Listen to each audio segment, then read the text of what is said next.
Question number next, ભારતીય બંધારણની પ્રથમ સભાની અધ્યક્ષતા કોને કરેલી હતી? જો અહીંયા મેં કીધું છે પ્રથમ સભાની અધ્યક્ષતા કોને કરેલી હતી, ગોટાળા નહીં મારતા, વિચારીને જવાબ આપજો સાહેબ. બરાબર, ઉતાવળે આંબા ન પાકે. રાઈટ, આપણે હંમેશા જે છે એ સાંભળ્યું છે, એટલે જે પણ કોઈ જવાબ આપો એ વિચારીને આપજો. Option number A Jawaharlal Nehru, option number D Sachchidananda Sinha, option number C doctor Rajendra Prasad કે option number D C Rajagopalachari.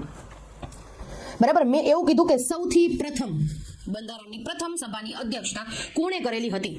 Yes જવાબ આવવા માંડ્યો છે સાહેબ. બી ફટાફટ કોમેન્ટમાં જવાબ તમારો ચાલુ જ રહેવા જોઈએ સાહેબ. બરાબર, કોમેન્ટમાં જવાબ જે છે એ ઊભા ન રહેવા જોઈએ. કોમેન્ટો તો આપણી ચાલુ જ રહેવી જોઈએ, જેથી કરી અને આપણને થોડું બૂસ્ટ મળે અને થોડી મજા આવે.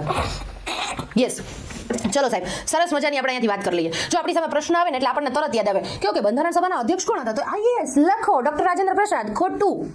તમને અહીંયા શું પૂછેલું છે પેલા પ્રશ્ન વાંચો, ઉતાવળ નહીં કરો. ઉતાવળમાં આપણે જે છે લોચા મારી દઈએ. ભારતીય બંધારણની પ્રથમ સભાની અધ્યક્ષતા આપણને પૂછેલું છે પ્રથમ સભાની અધ્યક્ષતા કોને કરેલી હતી? યસ તો કે ડોક્ટર સચિદાનંદ સિન્હાએ. આવું કેમ થયેલું હતું એના વિશે આપણે થોડીક વાત કરીએ. બરાબર, આવું કેમ થયેલું હતું એના વિશે આપણે થોડીક વાત કરીએ.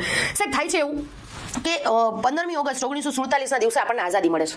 આઝાદી મળે છે ત્યારે આપણને બધાને ખબર છે કે આપણું બંધારણ બનવાનું બાકી હોય છે. બરાબર, અને આપણું બંધારણ જે છે એ બનતું હોય છે. આ બંધારણની પ્રોસેસ ચાલુ હોય છે.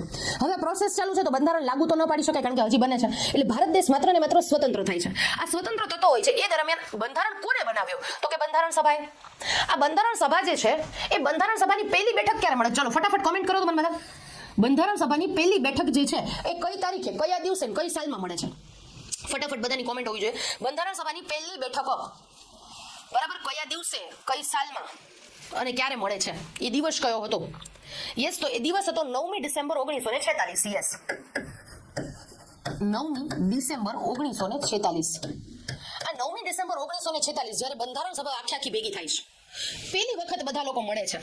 અને આ પહેલી વખત આપણી બંધારણ સભા મળે છે તો પહેલે દિવસે યાર કંઈક ઇન્ટ્રોડક્શન તો હોય ને, હાઈ હેલો નું સેશન તો હોય ને. અને પહેલે દિવસે તો અધ્યક્ષ કોને બનાવવા કેમ ખબર પડે?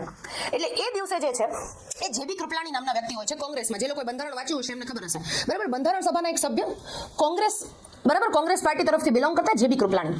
આ જેબી કૃપલાણીના સજેશનથી આપણે એવું નક્કી કરીએ છીએ કે આપણે જે છે એ આપણી આખી સભામાં, એટલે કે આજે જે લોકો ભેગા થયા છે 9મી ડિસેમ્બરે જેટલા લોકો ભેગા થયા છે એમાંથી સૌથી વરિષ્ઠ નેતા હોય, જેને સૌથી વધારે રાજનીતિનો અનુભવ હોય, એવા વ્યક્તિ જે છે એને આપણે આજના દિવસ પૂરતા અધ્યક્ષ પદ ઉપર બેસાડીએ.